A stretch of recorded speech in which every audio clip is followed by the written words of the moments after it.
Diz a palavra do Senhor. João capítulo 19, do 23 ao 27. Tendo, pois, os soldados crucificado a Jesus, tomaram as suas vestes e fizeram 4 partes para cada soldado, uma parte, e também a túnica. A túnica, porém, tecida toda de alto a baixo, não tinha costura. Disseram, pois, uns aos outros: não a rasguemos, mas lancemos sorte sobre ela, para ver de quem será, para que se cumprisse a escritura que diz: repartiram entre si as minhas vestes, e sobre a minha vestidura lançaram sorte. Os soldados, pois, fizeram estas coisas. E junto à cruz de Jesus estava sua mãe e a irmã de sua mãe, Maria, mulher de Clopas, e Maria Madalena. Ora, Jesus, vendo ali sua mãe, e que o discípulo a quem ela amava estava presente, disse à sua mãe: mulher, eis aí o teu filho. Depois disse ao discípulo: eis aí tua mãe. E desde aquela hora o discípulo a recebeu em sua casa. Amém. Vamos orar, meus irmãos. Ó Senhor, estamos aqui na sua presença tão santa, tão digna de toda honra, de toda glória, em culto e adoração, Senhor. E o nosso pedido neste momento é que o Senhor fale conosco. O Senhor perdoe os nossos pecados, as nossas faltas que houver na nossa alma nesta hora. E nos conceda, Senhor, pelo poder do Seu Espírito Santo, a grande bênção, Senhor, de nós termos a porção da palavra nesta noite. Senhor, abençoa-nos com ela. Nos ensina, Senhor, nos faz conhecer mais do Seu amor, da Sua graça, e sermos grandemente fortalecidos e edificados no Senhor, para a sua glória, para o nosso bem eterno. Em o nome de Jesus oramos e agradecemos. Amém e amém. Pode sentar, meus irmãos, pode sentar. Amém. Meus irmãos, nós temos visto nas últimas exposições, nas últimas pregações aqui nesse capítulo, que o Senhor Jesus Cristo ele foi entregue numa situação totalmente, vamos dizer assim, injusta por parte de Pilatos, nas mãos dos judeus que odiavam Cristo, que queriam realmente ali se livrar do Senhor Jesus Cristo, e como nós temos visto já, por inveja. E tendo sido então entregue, Jesus é conduzido, como nós vimos semana passada. Ele foi entregue por Pilatos. Pilatos ele não queria perder tudo que ele tinha, e ele ficou pressionado ali pelos judeus. Então, entrega Jesus. Jesus é levado pelos soldados romanos para a morte na cruz, e nós vimos, ele mesmo carrega a sua cruz, e nós vimos semana passada aqui, do versículo 16 até o versículo 22, que foi o último trecho que eu li com vocês aqui até a semana passada. O Senhor Jesus Cristo é levado, ele carrega a sua cruz, e nós destacamos aqui algumas verdades que mostram que em Cristo se cumpre algumas profecias do Antigo Testamento. Ele é crucificado entre 2 malfeitores, versículo 18. Ele é crucificado fora da cidade, versículo 20. E na cruz de Cristo, onde o Senhor Jesus Cristo está, bem no alto da cruz, Pilatos ele escreve como uma provocação aos judeus, ele escreve essas palavras: Jesus Nazareno, Rei dos Judeus. E todas essas coisas, meus irmãos, nós vimos semana passada aqui, essas coisas estão cumprindo as profecias do Antigo, algumas profecias do Antigo Testamento, que o Senhor Jesus Cristo seria posto fora da cidade, como os sacrifícios do Antigo Testamento eram feitos fora do arraial, em que o animal era morto, mas parte do animal era colocada ali, queimado fora da cidade. O Senhor Jesus Cristo ele foi crucificado entre malfeitores, o que também está profetizado lá no Antigo Testamento, em Isaías. E o Senhor Jesus Cristo, porém, sendo humilhado dessa forma, morrendo naquela cruz, sendo posto entre malfeitores ali, porém ele é o rei dos judeus. Ele estava ali morrendo pelo seu povo e ele ali, aquilo na verdade, por mais que você passasse ali, você visse aquilo, você dissesse que ele era mais um criminoso entre aqueles dois criminosos que ali estavam, mas o fato é que ali estava morrendo aquele que seria o rei de fato do seu povo, verdadeiramente do seu povo, para resgatar o seu povo. Aquilo que ele tinha dito a Pilatos, quando ele falou, meus irmãos, anteriormente, eu convido vocês a olhar aí no capítulo 19, mais um pouquinho antes, quando ele falou para Pilatos, em que ele diz assim, no versículo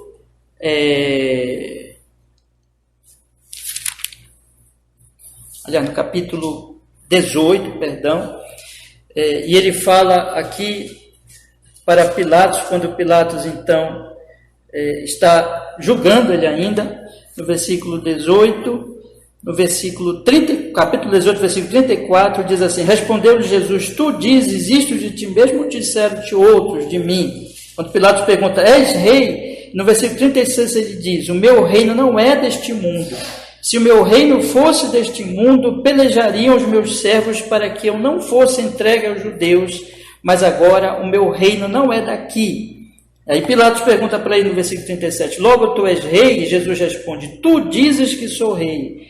Eu para isso nasci e para isso vim ao mundo, a fim de dar testemunho da verdade. Todo aquele que é da verdade ouve a minha voz. O seu reino não é deste mundo, o seu reino é um reino celestial. Por isso que é tão diferente, por isso que ele está ali morrendo numa cruz, e ninguém ali que passasse ali diria que ele de fato era um rei, mas é porque ele é o reino, ele está ali morrendo pelos pecados do seu povo, para anunciar a verdade, para trazer o testemunho da verdade, e todo aquele que é da verdade, crê nele e passa a ser súdito deste reino, irmãos. Mas agora aqui nesse trecho que nós vamos meditar hoje à noite, do versículo 23 ao 24, ao 27, melhor dizendo, eu quero destacar para vocês, capítulo 19, versículo 23 ao 27, há duas coisas aqui que vão acontecer e que estão interligadas, e que aqui também, como nós vamos ver hoje à noite, as profecias, elas continuam se cumprindo. A primeira coisa que acontece, meus irmãos, é que os soldados, eles vão repartir as vestes de Cristo entre eles. São 4 homens e eles vão repartir a veste de nosso Senhor. E a segunda coisa que acontece é que o Senhor Jesus Cristo, preocupado com a sua mãe, ele faz ali um pedido, ou melhor dizendo, uma ordem ao discípulo amado, dizendo aqui, como nós lemos no versículo 26, vendo ali sua mãe, e que o discípulo a quem ela amava estava presente, disse à sua mãe, mulher, eis aí o teu filho. Depois disse ao discípulo, eis aí a tua mãe, e desde aquela hora o discípulo a recebeu em sua casa. Então nós temos esses dois acontecimentos aqui. Jesus ele está crucificado, e os soldados romanos que o crucificaram vão despir Jesus, vão deixar ele nu, tiram as suas roupas, crucificam Jesus nu e vão repartir entre eles as suas roupas. E tem uma ali, especialmente, que é muito valiosa, né? Que é a túnica, valiosa no sentido que ela era costurada de uma forma só, vamos dizer assim, de uma vez só, ela não tem emenda, e eles vão ali sortear entre eles.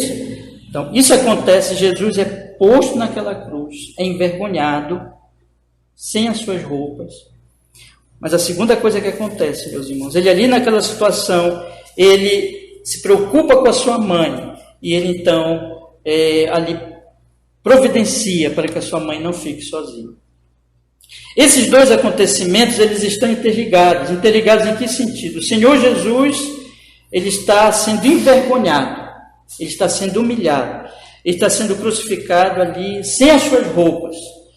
Mas o Senhor Jesus Cristo é aquele que se preocupa com a sua mãe, que vai ficar sem ele, que vai ficar sem a presença dele, e se preocupa em providenciar um auxílio para ela quando ele não estiver mais presente. Essas coisas mostram, meus irmãos, e como nós vamos ver aqui, essas coisas também cumprem algumas profecias importantes do Antigo Testamento e que apontam para a obra de Cristo Jesus na cruz pelos nossos pecados, o significado delas, e isso vai nos levar, na medida que nós compreendemos essa obra, isso vai nos levar à gratidão ao nosso Senhor, a sermos gratos a Ele pelo que Ele fez por nós.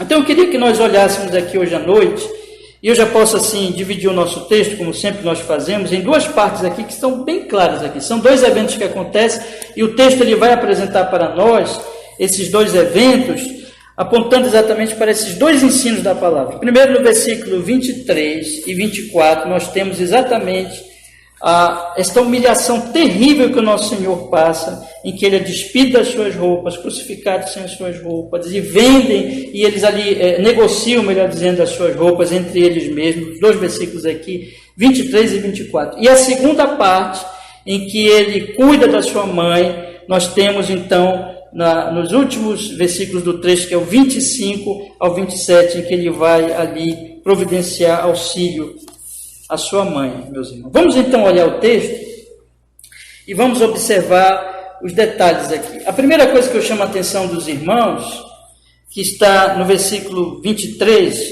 eu peço para vocês acompanharem comigo, diz assim a palavra do Senhor: tendo, pois, os soldados crucificado a Jesus, tomaram as suas vestes, e fizeram 4 partes, para cada soldado uma parte, e também a túnica. A túnica, porém, era tecida toda diz aqui o texto, tecida toda de alto a baixo, e não tinha costura. A primeira coisa, meus irmãos, que nós notamos então aqui, é que o Senhor Jesus Cristo, Ele é crucificado, eles pegam as suas roupas, e eles vão então dividir entre eles as suas roupas. E é um ponto interessante aqui para nós notarmos, irmãos, como isso foi feito. Eu convido vocês a abrir as suas Bíblias em Marcos, capítulo 15, versículo 24. Marcos, capítulo 15, versículo 24, em que a palavra de Deus diz assim: e havendo-o crucificado, repartiram as suas vestes, lançando, Marcos 15, 24, que diz assim: e havendo crucificado, repartiram as suas vestes, lançando sobre elas sortes para saber o que cada um levaria. Observe o que o texto diz aqui, que havendo crucificado, repartiram as suas vestes. Então, eu quero comparar com vocês agora esse versículo com a narrativa de João. Vou ler aqui de novo o versículo de Marcos, capítulo 15, versículo 24, que diz assim: e havendo crucificado, repartiram as suas vestes, lançando sobre ela sortes para saber o que cada um levaria. Quando nós olhamos para João ele diz assim: tendo, pois, os soldados crucificado a Jesus, tomaram as suas vestes e fizeram 4 partes, para cada soldado uma parte, também a túnica. Mas observe que, se nós compararmos com Marcos, como é que nós vamos entender ali? Eram ali, comparando com Marcos, nós sabemos aqui, primeiro, eles dividiram em 4 partes. Então, quantos soldados eram? 4 soldados. E eles, ao dividir então essas 4 partes, juntando com Marcos, nós podemos dizer assim, eles sortearam aquelas partes ali. Não é provável que eles tenham dividido as roupas de Cristo, partido as roupas de Cristo, mas eles dividiram as peças que tinham ali naquele momento, né? E essas peças, naturalmente, não tinham o mesmo valor, essas peças de roupa. Então, o que eles fizeram? Juntando com Marcos, irmãos, Marcos, no versículo 24, que diz aqui: repartiram as suas vestes, lançando entre elas sortes, ou seja, eles fizeram um sorteio. Como as partes não eram de mesmo valor, eles fizeram um sorteio e dividiram, de acordo com esse sorteio, entre os 4 que estavam ali. Mas tinha uma parte que, como eu disse para vocês, era mais valiosa, tinha mais valor. E essa é a túnica. A túnica era aquela parte que ficava por baixo logo, né? Tinha uma espécie assim de capa por fora, e a túnica ficava por baixo, comprindo, era uma roupa, vamos dizer, mais íntima. E o texto do versículo 23 aqui de João diz assim: fizeram 4 partes, para cada soldado uma parte, e também a túnica. Aí João, ele dá esse detalhe, diz assim: a túnica, porém, tecida toda de alto a baixo, não tinha costura. Ela era uma peça só, ela não tinha emenda, ela não tinha costura, ela era uma única peça. Então disseram assim, né? Qual foi o raciocínio? Já tinham sorteado as outras peças entre eles. Então qual foi o raciocínio deles? Disseram depois uns aos outros, versículo 24 de João 19: não a rasguemos, mas lancemos sorte sobre ela, para ver de quem será. Não vamos rasgar, vamos sortear. Então, juntando os 2 textos, irmãos, eles sortearam as peças, vamos dizer assim, menos valiosas, e sortearam também essa peça mais valiosa. Então, dividiram entre os 4 as peças menos valiosas, e essa ficou para aquele, naturalmente, que ganhou esse sorteio. Mas o ponto aqui, irmãos, que eu quero destacar para vocês e que eu gostaria que vocês pensassem hoje à noite, é a questão, irmãos, da vergonha sofrida ali pelo nosso Senhor Jesus Cristo. Vejam, observe uma coisa aqui. Vamos agora para um texto muito importante que vocês conhecem muito bem, de Gênesis capítulo 3. Olha o que a Escritura diz aqui. Gênesis capítulo 3.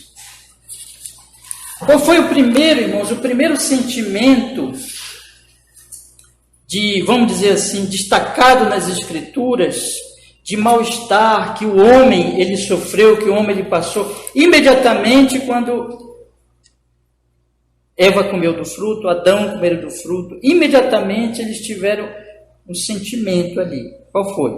Todos nós sabemos disso, esse texto, ele é bem conhecido de todos nós. No capítulo 3, no versículo 7, diz assim: então, Gênesis capítulo 3, versículo 7, então foram abertos os olhos de ambos e conheceram que estavam nus, e cozeram folhas de figueira e fizeram para si aventais. Então, imediatamente após o homem pecar, ele sentiu o quê? A vergonha da nudez. A vergonha da nudez. Vamos ler outro texto aqui, por favor, irmãos, no capítulo 9, agora. No capítulo 9, de Gênesis também. Versículo 20, esse outro trecho bastante conhecido de todos nós, que diz assim: e começou Noé a ser lavrador da terra, e plantou uma vinha, e bebeu do vinho, e embebedou-se, e descobriu-se no meio da sua tenda. Então ficou nu. Noé bebeu, se embriagou, ficou nu e ficou ali na sua tenda. E diz o versículo 22: e viu Cão, o pai de Canaã, a nudez de seu pai, e fê-lo saber a ambos seus irmãos do lado de fora. E esse foi o pecado de Cão: fazer conhecida a nudez de seu pai. E diz aqui o texto: e viu Cão, ele viu a nudez e ele fez conhecida essa nudez. Então, diz o versículo 23, tomaram Sem e Jafé uma capa, puseram-na sobre ambos os seus ombros. Veja que eles não olham a nudez do seu pai. Puseram sobre ambos os seus ombros e, indo virados para trás, cobriram a nudez do seu pai, e os seus rostos estavam virados, de maneira que não viram a nudez do seu pai. Pecado de Cã: ver a nudez de seu pai, expor a nudez do seu pai. Agora, meus irmãos, vamos para outro versículo nas Sagradas Escrituras, que está lá em Apocalipse, capítulo 3, versículo 18. Tem 2 textos aqui de Apocalipse que eu queria que nós lêssemos agora. Apocalipse, capítulo 3, versículo 18. Quando o Senhor Jesus vai falar com uma igreja muito orgulhosa, muito soberba de Apocalipse, é a igreja que ele mais anuncia palavras duras contra essa igreja, que é a igreja de Laodiceia. Olha o que o Senhor diz aqui no capítulo 3 de Apocalipse, versículo 18, ele diz assim: aconselho-te que de mim compres ouro provado no fogo para que te enriqueças, e observe bem, e roupas brancas para que te vistas e não apareça a vergonha da tua nudez, e que unjas os teus olhos com colírio para que vejas. Então eu quero destacar aqui para os irmãos, está quase no finalzinho do versículo 18, quando o Senhor diz aqui, e roupas brancas, e veja que ele diz, aconselho-te que de mim compres ouro provado no fogo para que te enriqueças.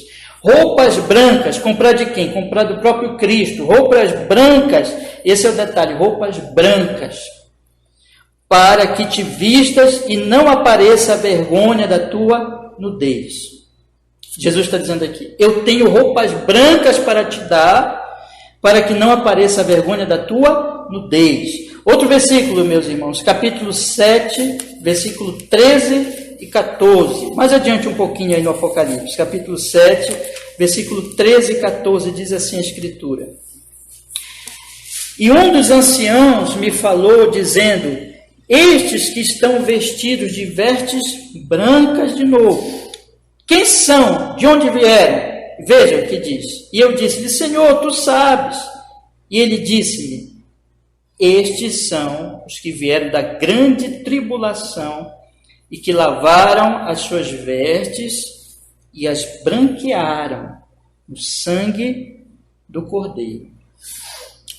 Irmãos, o que está acontecendo aqui? Vamos voltar para o Evangelho de João. O que está acontecendo aqui, meus irmãos? Existe esse ato terrível, perverso dos soldados, em que eles pouco se importam com o Senhor Jesus Cristo, com o sofrimento. Eles não se importavam com o sofrimento de nenhum daqueles condenados prisioneiros. E com Jesus Cristo, eles nem sabiam direito quem era Jesus, eles não se importavam com isso, então eles despem Cristo, sorteiam a roupa de Cristo. Jesus ali está sem as suas roupas, está nu. E o que está acontecendo aqui, irmãos? A nudez é vergonha. A nudez é desonra. Nós não podemos nem imaginar isso, né? Nós estarmos, por exemplo, nus no meio da multidão, isso é uma coisa assim que seria uma vergonha terrível para nós. Desde que o homem pecou, quando entrou o pecado, lá em Gênesis, entra a vergonha da nudez. E aqui o nosso Senhor, o que nós temos visto o tempo todo? Que Jesus Cristo está nos substituindo, que Jesus Cristo está caindo sobre ele a nossa maldição. Lembra quando eu falei da cruz? Lá no Antigo Testamento, o que diz? Maldito todo aquele que for pendurado no madeiro. E Cristo foi pendurado no madeiro. Paulo diz assim, ele se fez maldição por nós. Paulo usa esse texto do Antigo Testamento e diz, ele se fez maldição por nós, ele tomou a nossa maldição.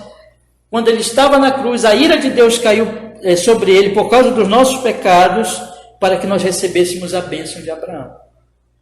E quando nós juntamos os textos das Escrituras, Apocalipse, nós juntamos o texto de Gênesis 3 e 9, nós juntamos com Apocalipse, o que é que nós vemos? O Senhor Jesus Cristo tem vestes brancas para nos dar. Quando o homem ele pecou, ele sentiu vergonha da sua nudez. Ele pegou ali algumas folhas e tentou se cobrir. Mas imediatamente o Senhor Deus, quando encontrou com aquele homem, o que ele fez? Deus cobriu aquele homem com a pele de um animal. Deus foi o primeiro na Escritura que derrama o seu sangue, o sangue, melhor dizendo, de um animal. E aqui o que está acontecendo, meus irmãos? O Senhor Jesus Cristo está morrendo. Ele está morrendo nu, ele está morrendo fora da cidade, ele está morrendo numa vergonha indescritível, carregando sobre si a nossa maldição, a ira de Deus terrível que estava caindo sobre ele naquele momento. E ele está nu, porque ele está desonrado, ele está levando a nossa nudez, ele está levando a nossa vergonha, ele está pagando por nossos pecados, irmãos, para que nós recebêssemos a honra, para que nós recebêssemos aquelas vestes brancas que está lá em Apocalipse, é a cobertura da nossa nudez, é a solução do nosso pecado, é a nossa honra. Cristo foi desonrado, envergonhado, para que nós recebêssemos a honra de no futuro habitar com Ele para sempre. É muito importante nós guardarmos esses pensamentos, irmãos, mas há um outro ponto aqui que eu quero destacar para vocês. Em tudo isso que está acontecendo, no início do nosso culto hoje, eu li o Salmo 22. E veja o que João diz. Vamos continuar aqui. João capítulo 19, versículo 23. Vamos ler de novo. Eu vou destacar um ponto aqui importante. Ele diz assim: tendo, pois, os soldados crucificado a Jesus, tomaram as suas vestes, fizeram 4 partes, para cada soldado uma parte, e também a túnica, porém, tecida toda de alto a baixo, não tinha costura. Disseram, pois, uns aos outros, não a rasguemos, mas lancemos sortes. O detalhe que os evangelistas destacam aqui, tanto João como Marcos, que nós lemos aqui, eles lançaram sorte, para ver de quem será. E aí João diz assim: para que se cumprisse a escritura que diz, repartiram entre si as minhas vestes, e sobre a minha vestidura lançaram sortes. Os soldados, pois, fizeram essas coisas. Veja, o que João está dizendo é o seguinte: os soldados, eles estão ali fazendo como eles fazem com outros condenados, e eles humilham Cristo, tiram a roupa de Cristo, repartem as suas vestes entre eles, fazem sorteio das suas roupas. Mas João, ele está dizendo aqui, por trás de tudo isso, mesmo sem saber, eles estão cumprindo uma profecia das Sagradas Escrituras. E isso nós vamos ver que João, ele vai sempre destacar. Ele vai dizer assim: olha, aquilo que aconteceu com o Senhor Jesus Cristo estava cumprindo essa profecia, aquela outra profecia. Aqui ele destaca uma profecia.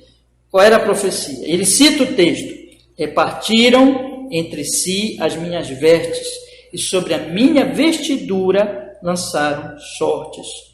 Os soldados, pois, fizeram isso. Isso já está profetizado nas Escrituras. E profetizado exatamente no Salmo 22. Vamos olhar esse Salmo, irmãos? Só esse versículo aqui, para vocês observarem que João, ele está dizendo para nós. Vejam, lá no Antigo Testamento, lá quando Davi, ele fez uma oração e clamando a Deus, falando dos seus sofrimentos, falando das suas dores. Mas no versículo 18, Davi, ele diz assim: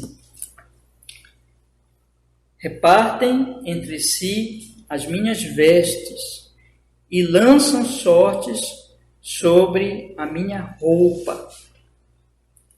Davi, ele falou isso aqui, irmãos, centenas de anos, naturalmente, antes de nosso Senhor Jesus Cristo. Mas ele estava aqui sendo usado pelo Espírito Santo para profetizar o que iria acontecer com Cristo nessa ocasião. E vocês devem estar lembrados também que o primeiro versículo aqui do Salmo 22, esse aqui é chamado Salmo Messiânico, ou seja, Salmo que aponta para o Messias. Davi, ele diz assim: Deus meu, por que me desamparaste? Que é outra frase de Cristo na cruz. Então, o que João está nos dizendo aqui é o seguinte: quando os soldados repartiram aquelas vestes, humilharam Cristo, envergonharam Cristo, na verdade, estava ali se cumprindo uma profecia. Eles vão repartir as minhas vestes, eles vão me humilhar, eles vão me deixar nu numa cruz, eles vão me envergonhar. Essa profecia já estava lá no Salmo 22, meus irmãos, e aqui se cumpre. E o que eu quero que vocês guardem hoje à noite é que o Senhor Jesus Cristo, ele estava passando essa humilhação, essa vergonha, todo esse sofrimento que ele passou. A Bíblia, ela vai sempre dizer assim: ele estava ali nos substituindo. Aquela vergonha, aquela dor, aquela maldição não era dele. Toda dor e todo sofrimento que ele passou ali naquele momento é para nos substituir, nos substituindo, para que esse sofrimento não caísse sobre nós, para que nós não fôssemos desonrados, nós não fôssemos envergonhados. Agora vamos passar adiante aqui, em que o Senhor Jesus Cristo não somente, vamos voltar para João, capítulo 19, o Senhor Jesus Cristo não somente ele está sendo envergonhado, está sofrendo ali aquela vergonha por nós, está se cumprindo a profecia do Antigo Testamento, mas algo mais acontece. Naquele mesmo momento, João relata, no versículo 25, João diz assim, eu vou ler todo esse trecho aqui, os irmãos guardarem bem na sua mente, depois nós vamos explicando aí. Ele diz assim: Versículo 25. E junto à cruz de Jesus estava sua mãe e a irmã de sua mãe, Maria, mulher de Clopas, e Maria Madalena. Ora, Jesus, vendo ali sua mãe e que o discípulo a quem ele amava estava presente, disse à sua mãe: mulher, eis aí o teu filho. Depois disse ao discípulo: eis aí a tua mãe. E desde aquela hora o discípulo a recebeu em sua casa. Então o Senhor Jesus Cristo está ali, meus irmãos. Eu queria que vocês imaginassem aquele quadro terrível. Vocês lembram que nós temos explicado nas últimas exposições. Jesus já tinha sido açoitado. A sua costa estava totalmente dilacerada. Ele tinha recebido uma coroa de espinhos. Ele tinha já carregado a sua cruz até o Calvário. Ele já estava ali, os pregos foram postos na sua mão, cravos terríveis nas suas mãos. Ele estava naquela posição terrível, ele estava com os pés pregados, ele estava sofrendo, tiraram as suas roupas, o deixaram nu e envergonhado. E ele está ali, irmãos. E aquelas, todo mundo aqui já deve ter ouvido, as 7 palavras da cruz. E uma dessas palavras é essa que nós temos aqui hoje. É que ele diz à sua mãe, Maria, que está ali: mulher, eis aí o teu filho. E ele diz também ao discípulo amado, que nós sabemos já pela referência anterior, que é o próprio João, o escritor deste evangelho, que depois ele vai, tanto já tinha sido apresentado lá no capítulo 13 como discípulo amado, depois vai dizer que esse discípulo amado é que escreveu o evangelho de João lá, já no final do evangelho. Bom, João, que estava ali, que é uma testemunha ocular, que está escrevendo essas coisas, e ele diz para João: eis aí a tua mãe. E desde aquela hora o discípulo a recebeu em sua casa. O Senhor Jesus Cristo está crucificado, está sofrendo fisicamente, está sendo envergonhado, mas nós sabemos, não somente fisicamente, mas também na sua alma, no seu espírito, está caindo sobre ele a terrível ira de Deus. Ele está, meus irmãos, sofrendo como nenhum ser humano nunca sofreu. Ele está ali agonizando pelos pecados, a ira de Deus está caindo sobre ele. Mas o Senhor Jesus Cristo olha para a sua mãe. O Senhor Jesus Cristo, ele se preocupa com a sua genitora. O Senhor Jesus Cristo se preocupa com o que será dela. Ela está sofrendo. Não que não precisa eu dizer sobre o sofrimento de mãe, né? Eu queria que vocês se colocassem um pouquinho no lugar de Maria naquele momento, em que ela está ali olhando para o filho dela, crucificado, sofrendo terrivelmente. E José já tinha morrido naturalmente, o marido. Os irmãos de Cristo não criam nele, né? E Jesus se preocupa com ela, se preocupa com o que será dela. Ele vai partir, ele não vai estar mais com ela. E ele então providencia para que João tome conta dela. Ele está sofrendo na cruz, mas ele providencia, vamos dizer assim, que ela seja cuidada. Ela é uma idosa, e que ela seja protegida, e que ela tenha então assistência.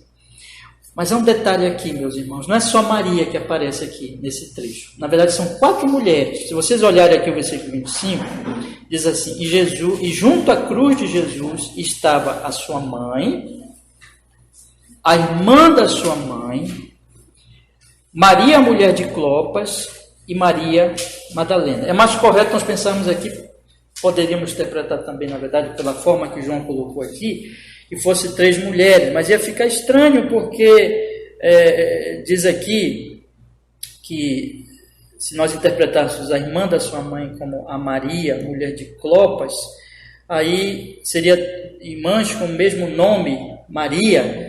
Então é melhor nós entendermos assim, na verdade são 4 mulheres mesmo. Vou ler aqui de novo o versículo 25. Junto à cruz de Cristo, junto à cruz de Jesus estava a sua mãe, primeira mulher, e a irmã de sua mãe, segunda mulher, Maria, mulher de Clopas, terceira mulher, e Maria Madalena. Tem duas mulheres aqui que nós não sabemos muita coisa, que é a irmã de Maria e a Maria, mulher de Clopas. Mas tem duas mulheres aqui que nós temos bastante informação nas Escrituras, que é a própria Maria, a mãe de Cristo, e a Maria Madalena. Mas o texto diz, há 4 mulheres aqui. Mas não há só essas mulheres aqui, não. Os outros evangelistas, aí eu vou pedir para vocês também lerem comigo, meus irmãos. Vamos ler alguns trechos aqui dos outros evangelistas.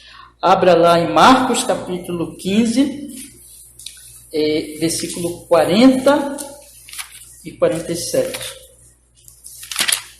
Marcos, capítulo 15, versículo 40 e 47. A Escritura diz assim, observem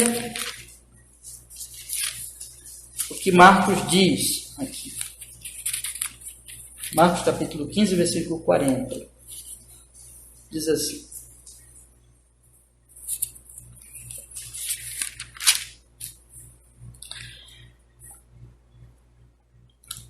e também ali estavam algumas mulheres olhando de longe, entre as quais também Maria Madalena, Maria, mãe de Tiago, o menor, e José e Salomé. O único evangelista que diz que aparece a Maria é João. Mas todos os outros evangelistas falam aqui dessas mulheres, e eu vou ler de novo aqui o 40. Maria Madalena, Maria, mãe de Tiago, o menor, e de José e Salomé. E nós temos 3 mulheres. Existem algumas tentativas de harmonizar esses textos, meus irmãos, mas como não dá para a gente ter certeza, eu não vou tratar desse aspecto agora, vamos ficar só com aquilo que a Bíblia dá para nós de certeza.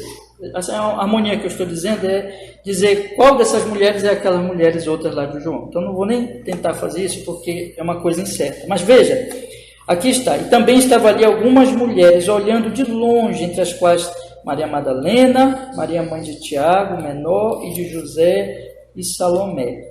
Mas olha o que diz lá no versículo 47 também. E Maria Madalena e Maria, mãe de José, observavam onde o punham. Punham quem? Punham Cristo. Então, Jesus estava morrendo na cruz e elas estavam lá perto, segundo Marcos, segundo Lucas, segundo Mateus também. Mas aqui, irmãos, a partir do versículo 43, eu quero ler aqui para nós entendermos melhor, diz assim, chegou José de Arimateia, conselheiro honrado, que também esperava o reino de Deus, e ousadamente foi a Pilatos, pediu o corpo de Jesus, e Pilatos maravilhou-se que já estivesse morto, e chamando o centurião, perguntou-lhe se já havia muito que tinha morrido. Então, José de Arimateia, outro personagem conhecido nos evangelhos, foi pedir para o corpo de Jesus, para o sepultamento, e tendo certificado pelo centurião, versículo 46, de que o seu corpo, tendo-se certificado pelo centurião, deu o corpo a José, o qual comprara um lençol fino e, tirando da cruz, envolveu no lençol e o depositou num sepulcro lavrado numa rocha e revolveu uma pedra para a porta do sepulcro. Então, aí diz o versículo 47, e Maria Madalena e Maria, mãe de José, observavam onde o punham. Irmãos, todos os discípulos de Jesus, com exceção de de João, tinham fugido.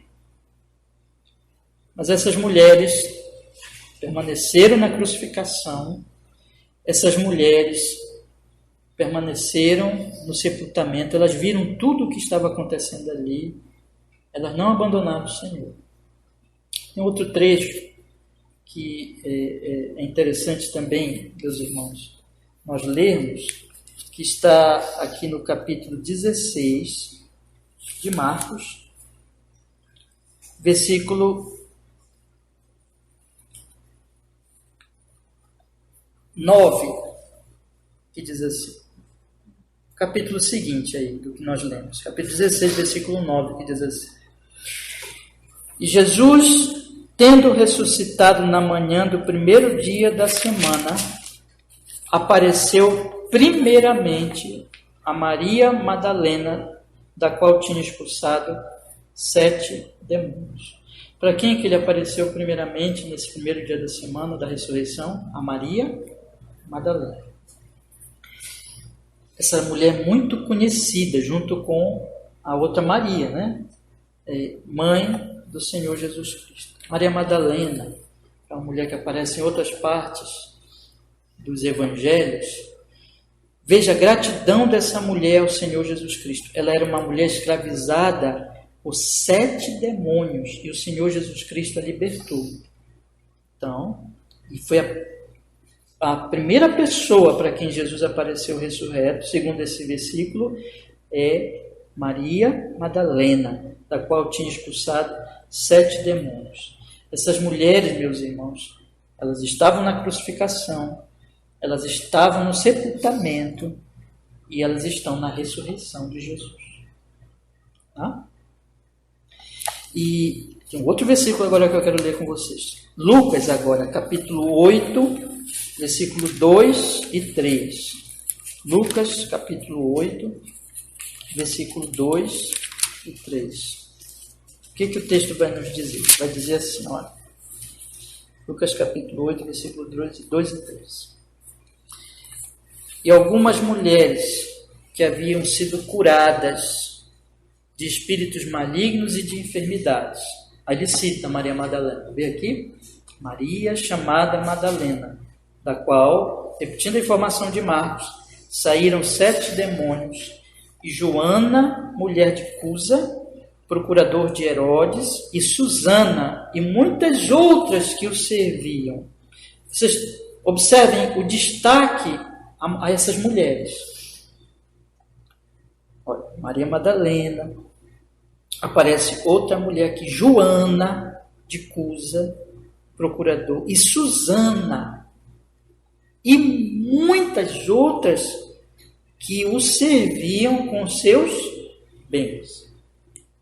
Veja que o texto diz, o Senhor Jesus libertou essas mulheres, o Senhor Jesus libertou de demônios, curou enfermidades, o Senhor Jesus libertou essas mulheres, operou uma obra de graça na vida delas, e essas mulheres eram gratas ao Senhor Jesus Cristo. O texto diz aqui, elas o serviam. Serviam em que sentido? Serviam com seus bens. Essas mulheres contribuíam, apoiavam, serviam o Senhor Jesus Cristo com seus bens materiais.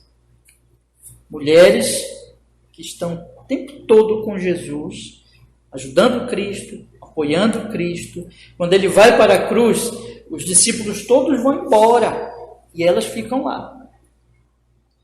Quando ele é sepultado, só José de Arimateia e Nicodemo, vocês conhecem também, né, o outro personagem bíblico, que João vai falar, eles vão sepultar o Senhor Jesus Cristo e elas estão lá. Quando o Senhor Jesus Cristo ressuscita, elas estão presentes. Irmãos, voltando aqui para João, é muito interessante, nós não podemos deixar de destacar isso. Vou voltar aqui para o capítulo 19, versículo 25. Junto à cruz de Jesus estava sua mãe, a irmã de sua mãe, Maria, mulher de Clopas, e Maria Madalena. A Bíblia honra a mulher. Nós temos que fazer essa afirmação. Tá? A Bíblia, muitas vezes a Escritura é acusada de desprezar as mulheres, mas isso não é verdade, meus irmãos. Quando você olha para a vida do próprio Senhor Jesus Cristo, uma mulher é usada para a geração de Cristo, uma virgem de Israel, que é honrada, que é a própria Maria.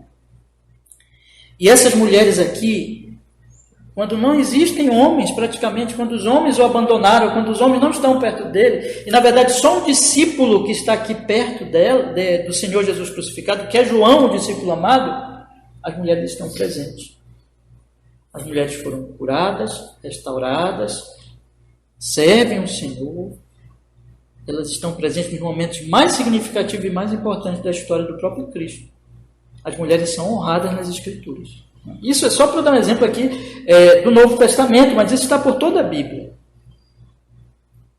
Mas tem um segundo detalhe aqui.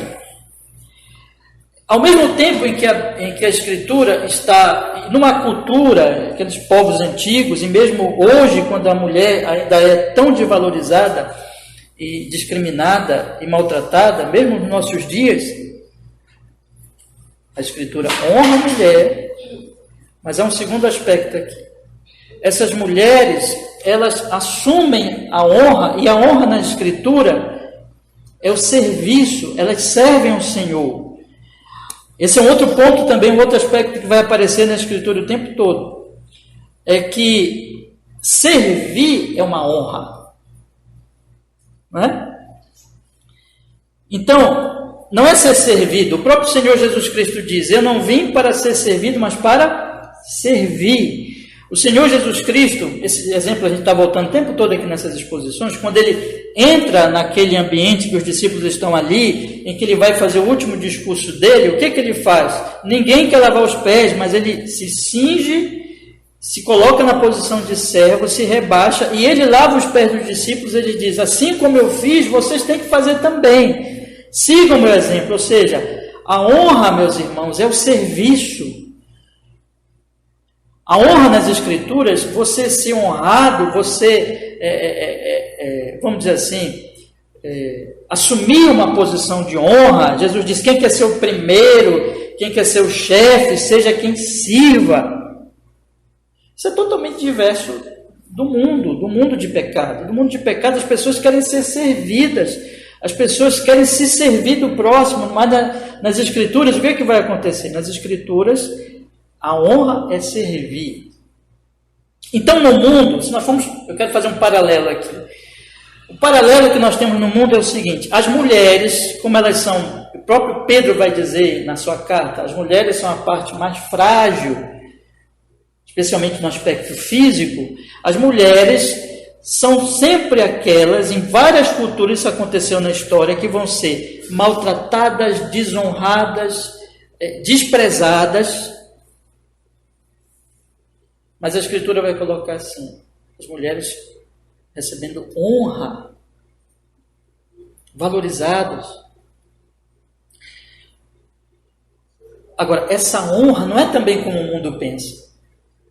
Porque o mundo pensaria em uma honra para a mulher, não no serviço, mas aqui a Bíblia diz: a honra da mulher é servir. Né? Eu teria muita coisa para falar aqui, meus irmãos, mas eu estou falando, na verdade, só tocando nesse ponto, mas que é um assunto muito importante nas Escrituras. Mas eu vou voltar aqui para o Evangelho de João. Eu destaco aqui, então, a questão da mulher e a questão também da mãe de Jesus, que é uma mulher, evidentemente. Mas veja, o Senhor Jesus cuida da sua mãe. O Senhor Jesus Cristo está crucificado e ele então vê ali sua mãe, versículo 26. E que o discípulo a quem ele amava estava presente, estava perto dela. Então o que o Senhor Jesus Cristo faz? Jesus diz à sua mãe: mulher, eis o teu filho. Depois ele olha para o discípulo amado, que é João. Ele diz: eis tua mãe. O que Jesus estava fazendo com essas palavras, irmão? Jesus estava dizendo para Maria: Maria, a partir de agora, João é teu filho. João vai assumir as obrigações de um filho. E quando ele olha para João, ele diz também: João, a partir de agora, tu és filho de Maria. Maria é tua mãe. E João, tu deves assumir a tua obrigação de filho desta mãe. Jesus está sofrendo pela sua mãe. A mãe está sofrendo por Cristo. Ele vai partir desse mundo. E ele providencia o cuidado para ela. E ele providencia o melhor cuidado. É o seu discípulo amado. É o discípulo mais íntimo, é o discípulo mais próximo dele. Tanto que ele tem esse título, né? o discípulo amado, e aquele único que está ali presente naquele momento. E o que João faz, meus irmãos? Aí o texto diz aqui no versículo 27. Eu vou ler aqui a última parte, a segunda metade, que diz assim: e desde aquela hora o discípulo a recebeu em sua casa. Ou seja, a partir daquele momento, João acolhe Maria. Maria passa a morar com João. Existem alguns que vão, é aquela questão da harmonia das mulheres que aparece, né? E que vão chegar à conclusão, inclusive, que tinham parentesco aqui. Mas, como eu disse, isso pode não ser muito correto, irmãos, mas o ponto claro nas Escrituras é esse. João, ele assume, vamos dizer assim, a maternidade para si, né? A maternidade de Maria. Ele agora vai cuidar dela. Você lembra do 5º mandamento? Honra teu pai e a tua mãe. Veja, irmãos, entre essa honra está o cuidado, a proteção, o suprimento das necessidades dos pais. Quando eles estiverem idosos, quando eles já não puderem mais cuidar de si próprios. Então, meus irmãos, desde aquela hora o discípulo a recebeu em sua casa. Mas deixa eu falar uma coisa para vocês. Tem uma questão aqui que vai além dessa questão da filiação, da maternidade e assim por diante. Jesus não chama Maria de mãe. Jesus chama Maria de quê? De mulher. Isso aqui não é desrespeitoso, não. Tá? Mas ele diz: mulher, eis aí o teu filho. Alguns entendem assim, e eu sou levado a concordar com eles, que o Senhor Jesus Cristo está querendo, inclusive, ensinar para a própria Maria que ele não é simplesmente um filho dela.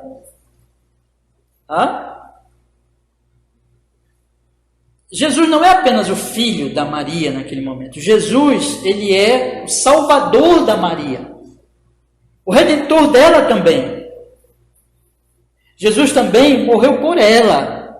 Então, quando Jesus diz aqui mulher, veja que ele não diz mãe, aqui ele está na cruz, e aqui ele está se colocando então como o redentor dela. Não é uma linguagem respeitosa, mas veja que ele não usa a palavra mãe, mas ele poderia usar a palavra mãe, mas ele usa a palavra mulher. Isso aponta para o fato de que Jesus está se colocando ali como o redentor, inclusive de Maria, que aqui nesse mundo, na história, né, na encarnação de Cristo, Deus usou Maria para ser a mãe física de Nosso Senhor, mas agora ele a chama de mulher. Mas há um outro ponto aqui, meus irmãos, que esse ato misericordioso, altruísta, Jesus está ali sofrendo, mas Jesus cuida da sua mãe e providencia, enfim, a casa para ela através do seu discípulo amado. Mas tem um aspecto aqui que eu queria chamar a atenção dos irmãos, que nós não podemos desconsiderar também, que está lá em Mateus capítulo 12, versículo 46. Vamos olhar esse versículo aí, por favor. Mateus capítulo 12, versículo 46. Diz assim: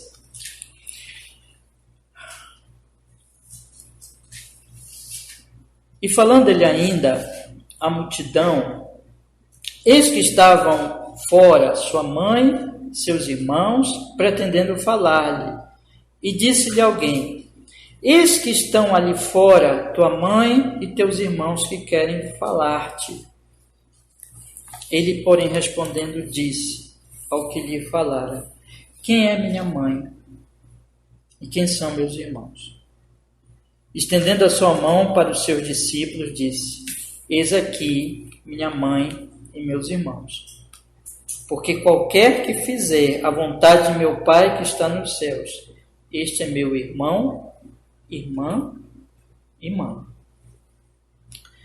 Jesus está colocando aqui, meus irmãos, a questão vamos dizer assim, do relacionamento familiar espiritual. Ele é mais importante do que o relacionamento familiar desta vida aqui. Jesus está dizendo aqui: olha, quem é realmente minha irmã, meu irmão, minha mãe? Quem é que tem uma relação familiar comigo que é mais importante de todas, que é eterna, inclusive, são aqueles que obedecem, que fazem a vontade de meu Pai que está nos céus, ou seja, são aqueles que creem na palavra, são aqueles que obedecem a Deus, são aqueles que creem em mim, Jesus.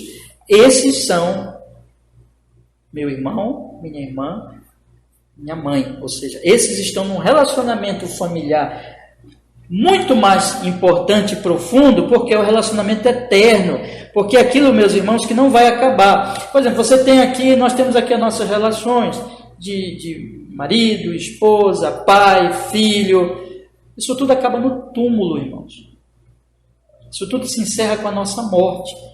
Como tudo nessa vida, todas as nossas relações, tudo que nós temos aqui se encerra com a nossa morte. Mas nós somos filhos de Deus, nós somos irmãos em Cristo, mesmo depois da morte. Entende?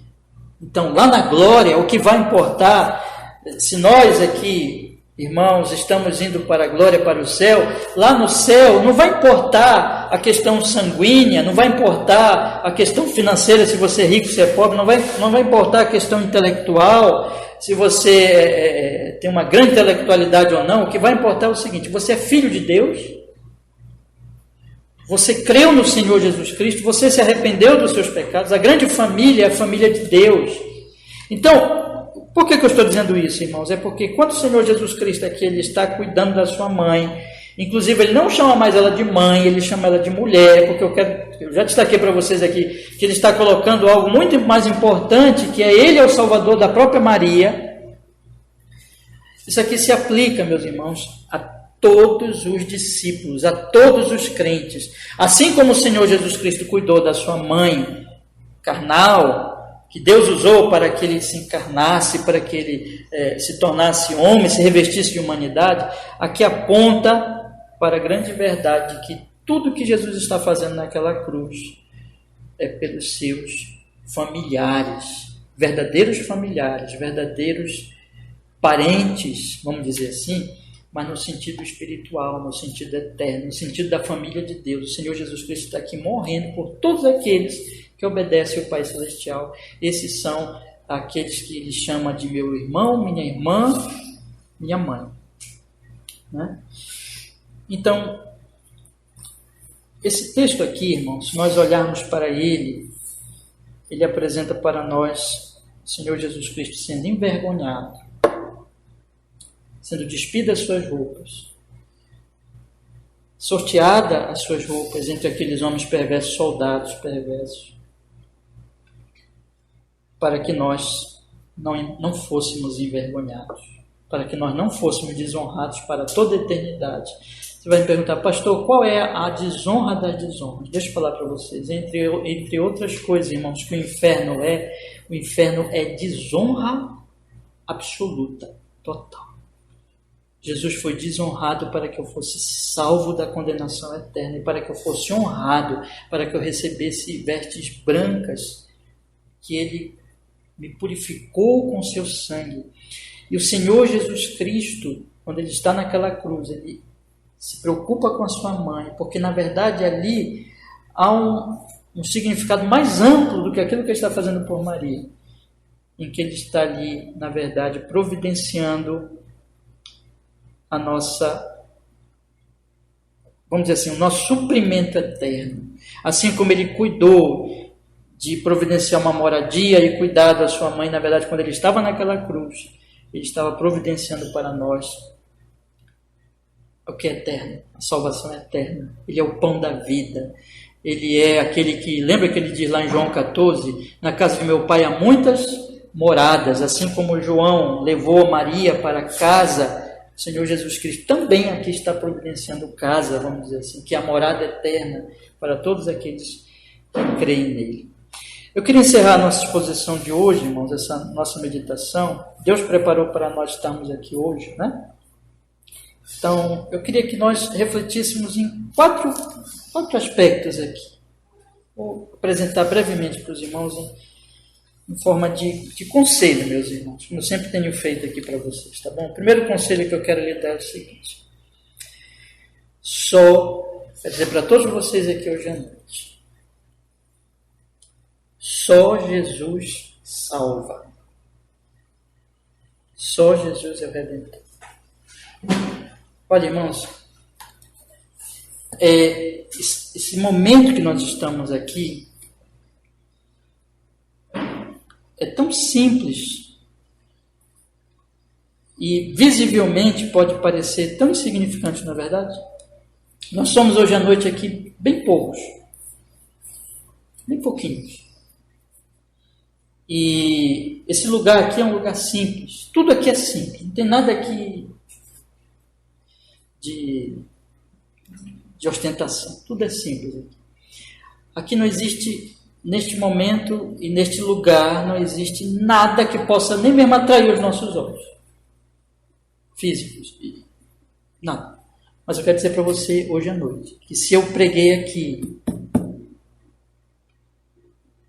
e se o que eu estou falando é de Deus e da palavra de Deus, naquele grande dia, quando o Senhor nos chamar para a prestação de contas no dia do juízo,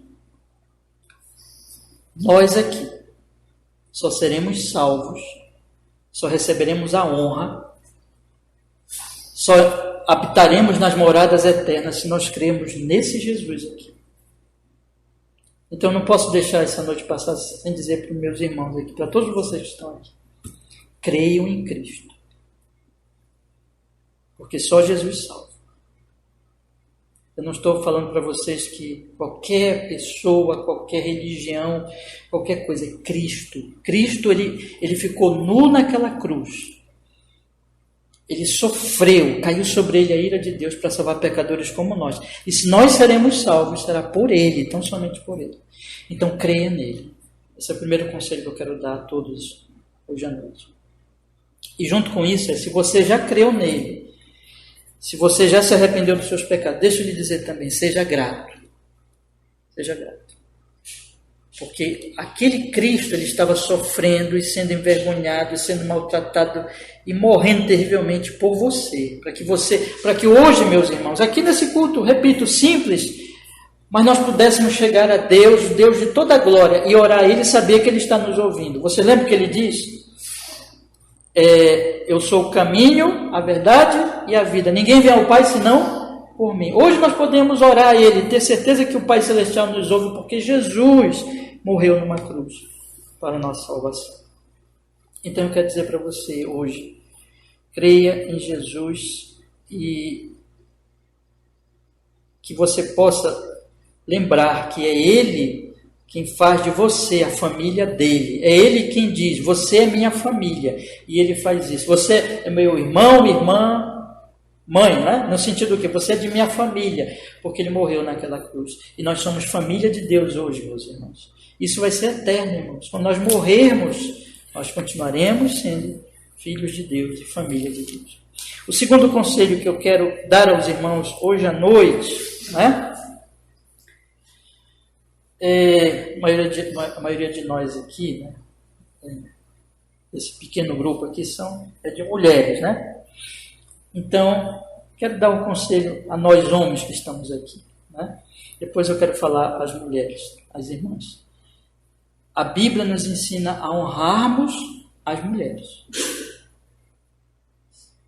A Bíblia, desde Gênesis, quando o Senhor Deus diz assim, e Deus criou homem e mulher, a imagem e semelhança. A mulher e o homem são iguais.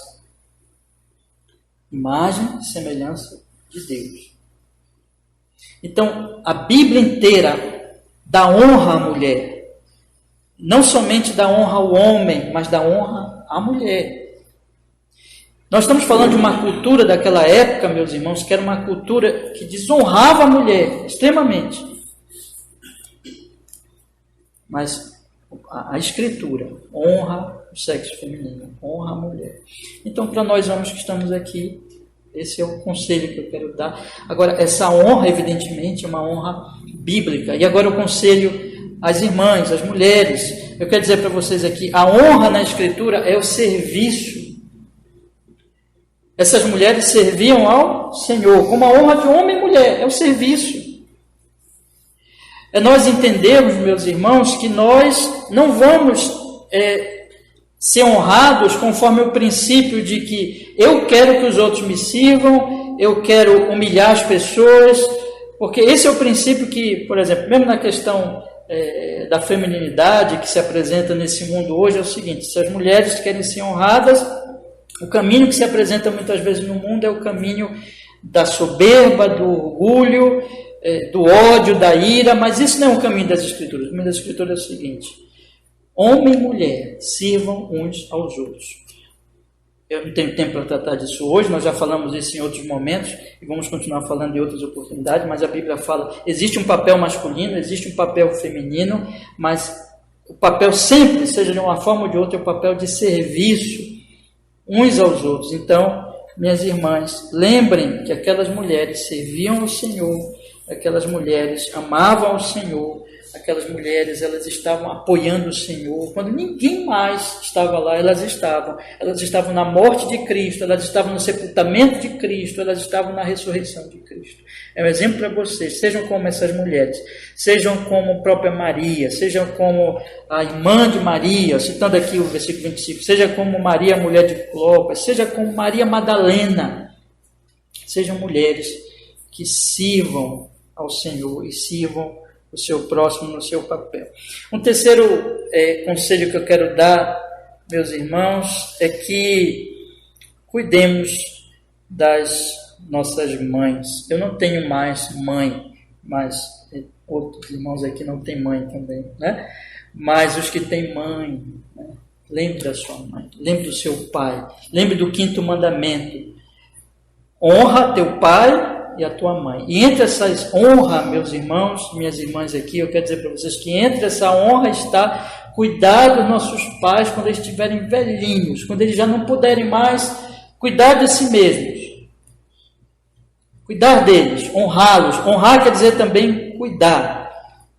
Quer dizer também não abandoná-los, não deixá-los, mas cuidar deles até o final da vida dele. Mas mesmo nós que não temos pai, não temos mãe, não temos mais, mas há um aspecto aqui que isso serve para todos nós: cuidar dos vulneráveis. O que é o Evangelho? Irmãos, eu queria que vocês comparassem agora os soldados com o próprio Jesus.